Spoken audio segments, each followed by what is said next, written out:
আল্লাহ আমার রব, এই রবি আমার সব। দামে দামে তুন মনে তারি অনুভব।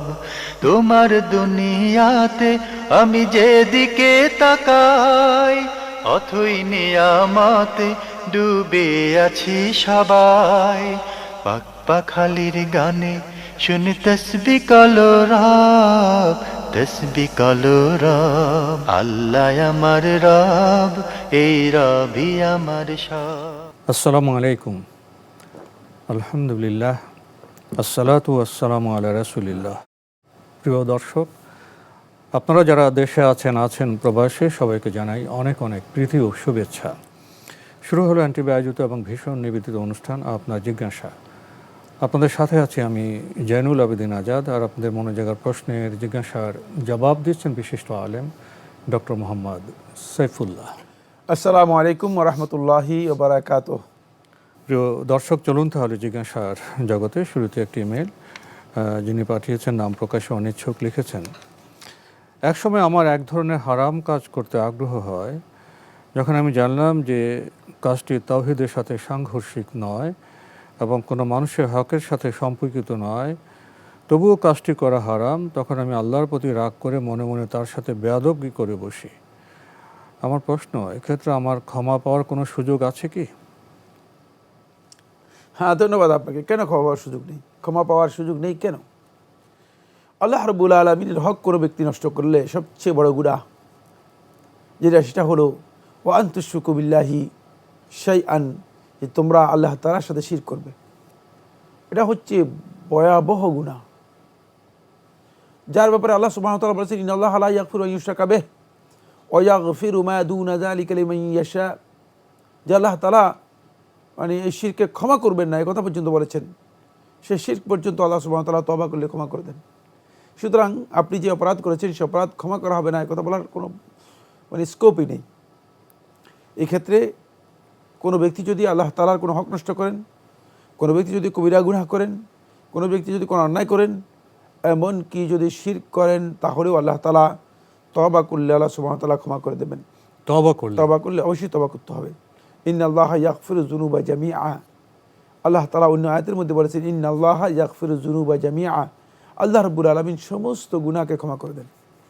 আল্লাহ রাব্বুল আলামিন সমস্ত গুনাহকে ক্ষমা করে দেন। সুতরাং আমরা যদি আল্লাহ তাআলার কাছে প্রত্যাবর্তন করি, অনুতপ্ত হই, অপরাধবোধ জাগ্রত হয়, যদি আল্লাহ তাআলার কাছে আমি বলি যে আল্লাহ, আমি এই অন্যায় করে ফেলেছি, এরপরে যদি আল্লাহ রাব্বুল আলামিনের কাছে আপনি সত্যিকার তওবা করতে পারেন, তাহলে যে শুধু ক্ষমা করে দেওয়া হবে তা নয়। ইল্লা মান তাবা ওয়া আমানা ওয়া আমিলা আমালান সালিহান ফাউলাইকা ইউবাদদিলুল্লাহু সাইয়্যাতিহিম হাসানাত। বরং ভালো কাজগুলোকে আল্লাহ রাব্বুল আলামিন খারাপ কাজগুলোকে ভালো কাজে রূপান্তরিত করে দেবেন।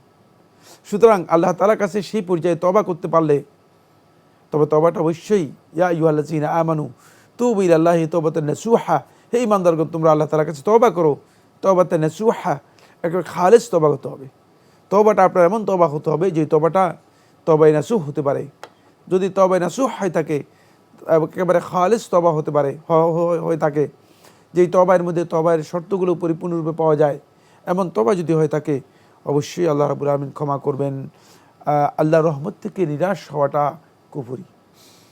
খুবই গুরুত্বপূর্ণ বিষয়ে আমরা খুবই তথ্যভিত্তিক কথা জানলাম। প্রিয় দর্শক, আরও লিখেছেন, আমি যদি কখনো ওই হারাম কাজটি করি, তাহলে আল্লাহ কি আমাকে কাফির বলে সাব্যস্ত করবেন, যেহেতু এই কাজের নিষেধাজ্ঞার জন্য আমি আল্লাহর সাথে মনে মনে বেয়াদবি করেছি? না, কুফরির বিষয় এখানে কেন আসবে? আর মনে মনে কি বেয়াদবি করেছেন সেটা তো আপনি বলেন নেই। আপনি বলেছেন তওবা করলে জি, চলে আসবেন, ফিরে আসবেন। আমরা জানলাম বিষয়টি সম্পর্কে। প্রিয় দর্শক, আরও একটি ইমেল পাঠিয়েছেন মোহাম্মদ আরমানুল হক, লিখেছেন, যারা ইসলামকে রাষ্ট্রীয়ভাবে প্রতিষ্ঠা করতে চায় না এবং যারা ইসলামকে, কোরআনের আইনকে সংশোধনের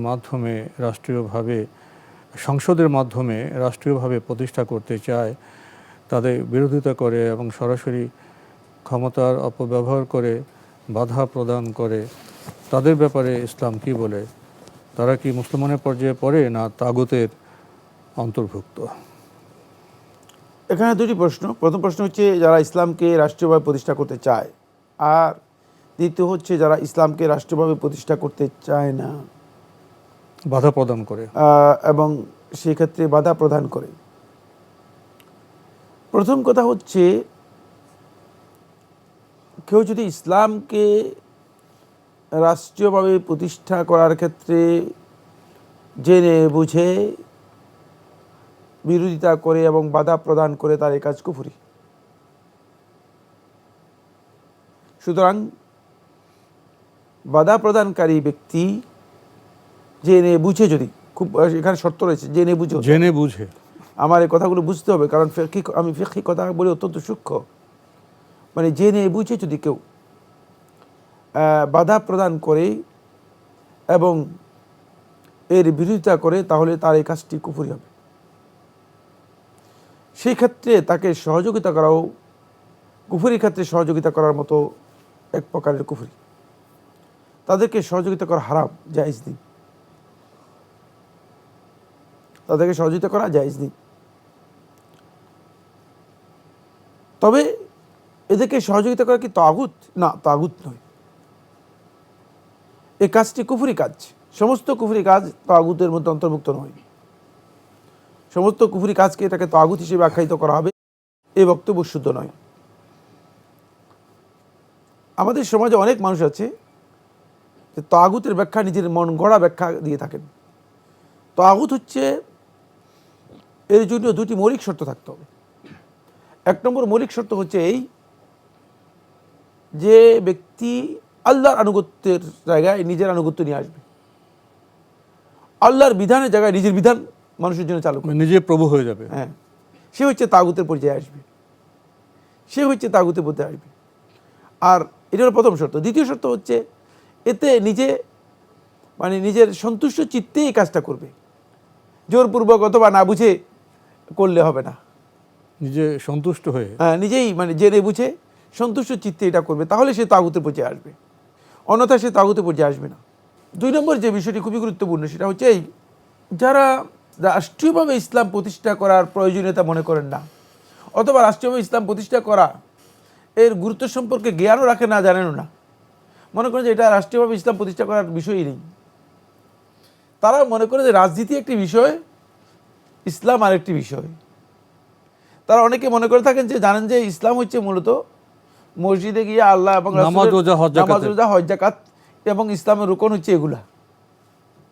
আর রাজনীতির সাথে, পার্লামেন্টের সাথে, দেশ পরিচালনার সাথে ইসলামের কোনো সম্পর্ক নেই। এই ধরনের চিন্তাধারা যারা রয়েছেন তারা গুনাহের মধ্যে রয়েছেন, তাদের এই কাজ কুফরি নয়। তারা জ্ঞানগত দিক থেকে জ্ঞানের অভাবের মধ্যে রয়েছেন, পিছিয়ে আছেন, অনেক জাহালতের মধ্যে আছেন, মূর্খতার মধ্যে আছেন। আর আমলের দিক থেকে তারা মূলত হারাম কাজের মধ্যে রয়েছেন। তাদের এই কাজে সমর্থন করাটা, যদি কেউ না বুঝে সমর্থন করে থাকেন, তাহলে এই কাজে সমর্থন করাটা এটা গুনাহের কাজ, আর কিছুই না। এর জন্য তারা তাগুত হবে না, কাফের হবে না।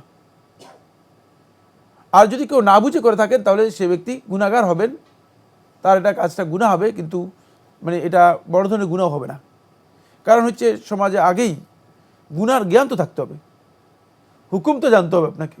হুকুম না জেনে যদি কোনো ব্যক্তি কোনো কাজ করে, তো অন্য কিছুর প্রচলন হয়ে গেছে। হ্যাঁ, যে পুরো সমাজটাই তো আপনি জিজ্ঞেস করেন ধর্মনিরপেক্ষতাবাদ কাকে বলা হয়, অধিকাংশ লোকে ধর্মনিরপেক্ষতাবাদের হুকুমও জানে না এবং সংজ্ঞাও জানে না। সমাজে তো 5-6 রকম সংজ্ঞা দেয়, সংজ্ঞাও জানে না। সুতরাং আপনি যদি জিজ্ঞেস করেন যে সোশ্যালিজম কাকে বলা হয়, তাকে 10% একজন লোক বা 2জন লোক পাওয়া যাবে যারা এর সংজ্ঞা জানে অথবা হুকুম জানে। সুতরাং আন্দাজের উপর বক্তব্য দিলে তো চলবে না, বক্তব্য দেওয়ার আগে বক্তব্যের জ্ঞান থাকতে হবে। এই লোকগুলো তো না জেনে যখন হুকুম সম্পর্কে, বস্তু সম্পর্কে জানে না যারা, তাদেরকে আপনি কাফের বলে দেবেন, আপনি তো আসলে গণ্ডমূর্খের ফতোয়া দিচ্ছেন। এই ফতোয়া আপনাকে দিতে বলছে কে? কারণ এই ব্যক্তি আগে তো বিষয়টা জানতে হবে, তাকে ক্লিয়ার করতে হবে যে আপনি কী কাজ করতেছেন, আপনার যে কাজটা, এই কাজটা কিন্তু ইসলাম কোনোভাবেই সাপোর্ট করে না। আর অধিকাংশ মানুষ তো তাগুত শব্দের সাথেই পরিচিত না, মোটেও পরিচয় রাখে না। সুতরাং এরা কিন্তু তাগুতের অন্তর্ভুক্ত হবে না, এরা গুনাহগার হবে, এদের কাজের জন্য গুনাহ হবে, কারো কারো কাজের জন্য গুনাহ হবে না। যদি তারা মিন হুসালাতিন নাস হয়, সাধারণ পাবলিক, কোনো জানাশোনা নেই, কিচ্ছু জানাশোনা নেই, এবং মনে কোনো বদমতলব নাই। আর সাধারণ পাবলিক আপনি বলতে বুঝতেন হতে পারে ঢাকা ইউনিভার্সিটির ভিসি, এমন হতে পারে। কারণ হলো তিনি যদি শরিয়ার জ্ঞান না রাখেন, পৃথিবীর সমস্ত জ্ঞান রাখলেও কি লাভ হবে? তখন ওই বিষয়ে তিনি সাধারণ, ওই বিষয়ে সাধারণ মানুষ, অন্য বিষয়ে প্রাজ্ঞ, অন্য বিষয়ে অনেক বিশাল জ্ঞানী, অনেক বিশাল জ্ঞানী হতে পারে, যে বুঝে না নাসার বড় বিজ্ঞানী, কিন্তু সে যদি শরিয়ার জ্ঞান না থাকে তার কাছে, তাহলে এই বিষয়ে তিনি অজ্ঞ। এই বিষয়ে তিনি অজ্ঞ, জাহিল, কোনো সন্দেহ নেই। এটা আমাদেরকে খুব ভালো করে বুঝতে হবে। মানে এখানে তাকে আপনি বিশাল জ্ঞানী মনে করার কোনো সুযোগ নেই, যেহেতু তিনি শরিয়ার এই বিষয় সম্পর্কে জ্ঞানই রাখেন। এই বিষয়ে তার সীমাবদ্ধতা আছে, সীমাবদ্ধতা আছে, পরিপূর্ণ সীমাবদ্ধতা আছে। এখানে আরেকটি পয়েন্ট রয়ে গিয়েছে, সেটা হলো যারা মনে করে থাকেন যে রাষ্ট্রীয়ভাবে মানে ইসলাম প্রতিষ্ঠা করার প্রয়োজনীয়তা আছে, রাষ্ট্রীয়ভাবে ইসলাম প্রতিষ্ঠা করার দরকার আছে, তাদের এই বক্তব্যের মধ্যে মানে কতটুকু সত্যতা, কতটুকু মানে সততা আছে, সেটা এটা একটা প্রশ্নবিদ্ধ বিষয়। কারণ অনেকেই কথা বলে থাকেন, কিন্তু সেটা আসলে মৌখিক কথা। এখানে লাস্ট যে কথাটি আমি বলেছি সেটা হলো এই, যারা ইসলামকে প্রতিষ্ঠা করার জন্য মানে রাষ্ট্রীয়ভাবে প্রতিষ্ঠা করার জন্য চেষ্টা করে, তাদের এই কাজটি এটা একটা মাসলাহাতের সাথে জড়িত কাজ, মানে কল্যাণের সাথে, মানুষের ইসলামের কল্যাণের সাথে জড়িত কাজ। এটা কিন্তু ফরজ, ওয়াজিব বা সুন্নত, নফল এরকম কোনো বিধান বহন করে না, বাধ্যতামূলক বিষয় নয়। ইমাম শাতিবী রাহিমাহুল্লাহ তাআলা এটাকে মাসলাহাতের সাথে যুক্ত করেছেন, এবং এটা মুসলিম উম্মার ইজমা সাব্যস্ত হয়েছে, এটা হলো মাসলাহাতের বিষয়। খুব ভালো করে খেয়াল করতে হবে, মুসলমানদের মানবের কল্যাণের জন্য, মুসলিম উম্মার মৌলিক কল্যাণের সাথে জড়িত, মৌলিক কল্যাণের সাথে জড়িত। অবশ্যই মৌলিক কল্যাণের সাথে নিযুক্ত আছে, কারণ হলো যুক্ত আছে, সেটা হলো এই, যদি মানে এটা হয় তাহলে মুসলিমরা ইসলামকে যথাযথভাবে পালন করতে সহযোগিতা পাবে। এই জন্য খুবই শুধু মুসলিম কেন, সাধারণ মানুষও কল্যাণ পাবে। মানে আমরা মুসলিমদের কথা বলছি কমন, মানে স্বাভাবিকভাবে আর কি। আসলে গোটা মানব সভ্যতাই ইসলাম যদি অনুসরণ করে সবার কল্যাণ শান্তি পাবে। এরপরে যে বিষয়টি আলোচ্য বিষয় সেটা হলো এই ক্ষেত্রে যদি তারা সত্যবাদী হয়ে থাকে, তাদেরকে সাপোর্ট করাটাও একটা ভালো কাজ, এটা অবশ্যই স্বীকার করতে হবে। জি, আমরা খুবই গুরুত্বপূর্ণ বিষয় অবগত হলাম। প্রিয় দর্শক, আমাদের হাতে আরও একটি ইমেল যিনি পাঠিয়েছেন, নাম প্রকাশে অনিচ্ছুক, লিখেছেন, আমাদের এলাকায় স্বপ্নের ব্যাখ্যা জানে এমন ভালো কেউ নেই। আমি স্বপ্ন দেখি আমার মা আর আমার স্বামীর মধ্যে অনৈতিক সম্পর্ক আছে, যা দেখে আমার অনেক রাগ হয়।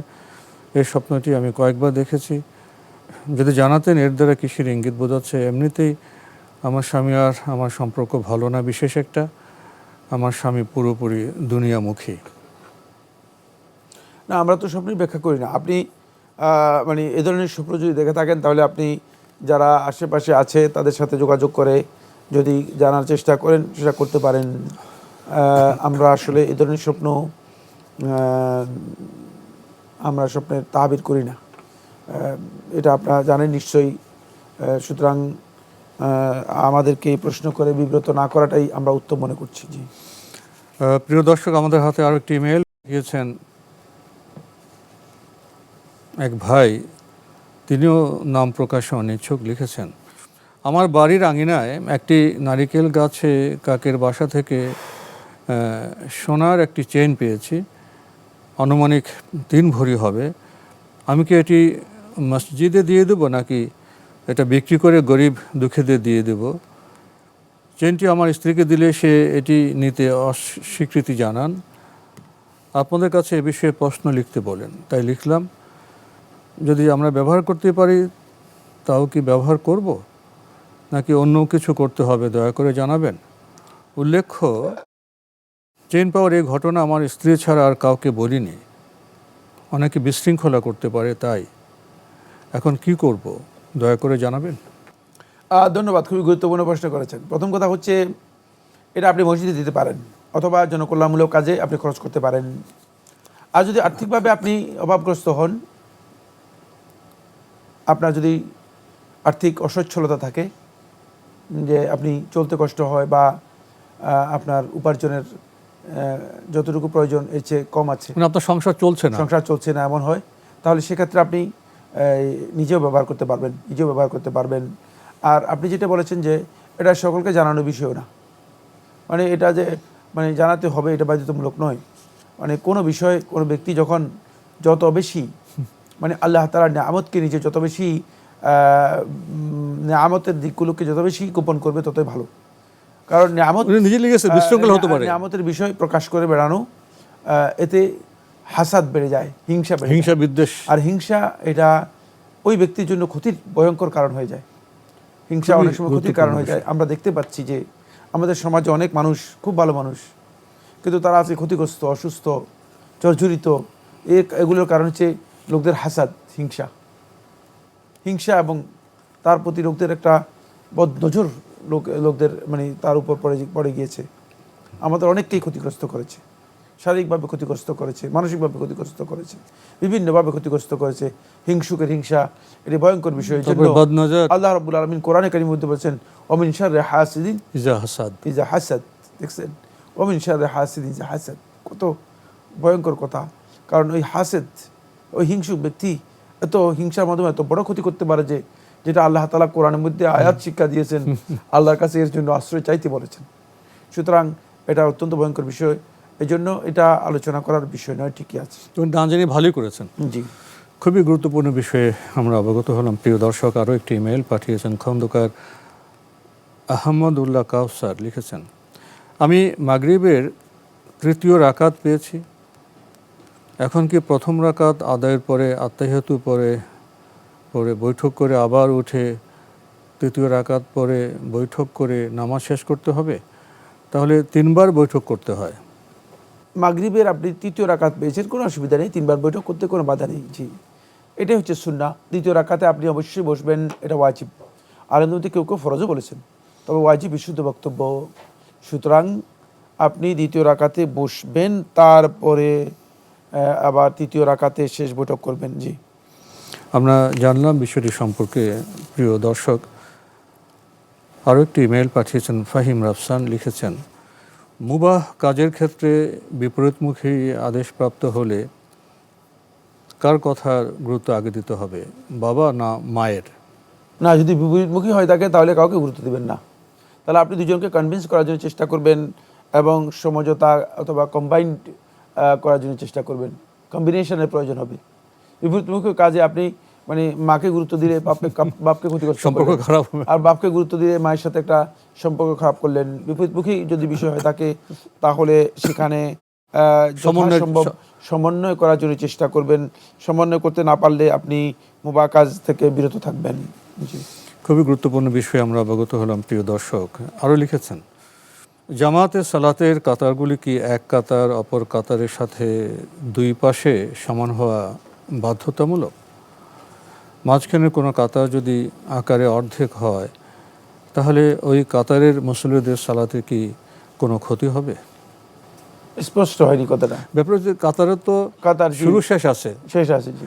তো উনি বলছেন যে কাতারের সাথে 2 পাশে সমান হওয়া বাধ্যতামূলক কিনা। মাঝে যদি কোনো একটা কাতার ছোট হয়, যদি এটা মনে করেন যে 30 ফুট শুরু শেষ, 30 ফুট, মাঝে যদি 20 ফুট হয়, তারপরে যদি আবার 30 ফুট হয়, না, এর কারণটা কি? কারণ বলেননি। না, কাতারগুলো পরিপূর্ণ হতে হবে। সুন্নাহ হচ্ছে কাতারগুলো পরিপূর্ণ হবে। এখন মাঝখান দিয়ে 20 ফুট, মাঝখান দিয়ে খালি মনে হচ্ছে। না, খালি না, মানে আকারের দৈর্ঘ্যটা আর কি। মানে মনে করেন কি কারণে হয়েছে এটা? প্রথম কাতারটা মনে করেন জায়গা নেই না অন্য কোনো কারণ? মাঝে কোনো গ্যাপ নেই। প্রথমটা 30 ফিট, পরেরটা 20 ফিট, বা অত লোক আসছে দাঁড়ানি পিছিয়ে দাঁড়িয়ে গেছে, এটা মানুষের আচরণ আর কি। যদি কাতার পূর্ণ না করে থাকে তাহলে তারা সুন্নাহ পরিপন্থী কাজ করার কারণে, সুন্নাহের বিপরীত করার কারণে গুনাহগার হবে। কিন্তু কাতার পরিপূর্ণ সালাত হয়ে যাবে। কাতার পরিপূর্ণ করাটা এটাও সুন্নাহ। তোমরা কাতারগুলো পরিপূর্ণ করো, এটা আল্লাহ রাসূল সাল্লাল্লাহু আলাইহি ওয়াসাল্লাম নির্দেশ দিয়েছেন। সুতরাং যেহেতু রাসূলুল্লাহ সাল্লাল্লাহু আলাইহি ওয়াসাল্লাম নির্দেশ দিয়েছেন কাতারগুলো পরিপূর্ণ করা, প্রথম কাতারটা পরিপূর্ণ করবেন, তারপর দ্বিতীয় কাতারে 40 জন আর তৃতীয় কাতারে 200 জন, হলো না তো? তাহলে আপনি দ্বিতীয় কাতারটা পূর্ণ করেন নাই। এই পূর্ণ করাটা এটা সলাতের অন্যতম সুন্নাহ। সুতরাং এই সুন্নাহ যারা আদায় করেন নাই তারা সুন্নাহ নষ্ট করার কারণে গুনাহগার হবেন, কিন্তু সালাত হয়ে যাবে। তো সময়ের কারণে আমাদের আজকে এখানেই শেষ করতে হচ্ছে। আপনাকে অনেক ধন্যবাদ। আপনাকে অনেক ধন্যবাদ। প্রিয় দর্শক, আমরা দেখছিলাম এনটিভি আয়োজিত এবং ভীষণ নিবেদিত অনুষ্ঠান আপনার জিজ্ঞাসা। আমাদের এই অনুষ্ঠান আপনারা এনটিভি অনলাইনেও দেখতে পারবেন। ভিজিট করুন www.ntvbd.com। এছাড়া ইউটিউবে এবং আমাদের ভেরিফাইড ফেসবুক পেজে অনুষ্ঠান দেখতে পারবেন। শেষের যে প্রশ্নটি কাতার সম্পর্কে, আসলে ভাবতে গেলে মনে হয় ইসলামের প্রত্যেকটি বিষয়ই সৌন্দর্যমণ্ডিত, অথচ কাতার সম্পর্কে আমরা বোধহয় তেমন সচেতন নই। কাতার পূর্ণ করা বলতে কী বোঝায়, কাতারের শৃঙ্খলা কি, ফাঁক রেখা যাবে না, খুবই গুরুত্বপূর্ণ বার্তা রয়েছে আমাদের এখানে। আসুন আমরা জানি, নামাজে কাতারের শৃঙ্খলা আমরা রক্ষা করি। চিঠি লিখুন, প্রশ্ন পাঠান আমাদের ঠিকানায়। পরিচালক আপনার জিজ্ঞাসা, এনটিভি, বিএসসিসি ভবন, 7ম তলা, 102 কাজী নজরুল ইসলাম অ্যাভিনিউ, কারওয়ান বাজার, ঢাকা 1215। ইমেল অ্যাড্রেস আপনার জিজ্ঞাসা @ntvbd.com। মহান আল্লাহ আমাদের সবাইকে নিরাপদে রাখুন, রাখুন শান্তিতে। আসসালামু আলাইকুম। আল্লাহ আমার রব, এই রবি আমার সব, দামে দামে তুন মনে তারি অনুভব। তোমার দুনিয়াতে আমি যেদিকে তাকাই, অথই নিয়ামতে ডুবে আছি সবাই। পাক পাখালির গানে শুনি তসবি কলরব, তসবি কলরব। আল্লাহ আমার রব, এই রবি আমার সব।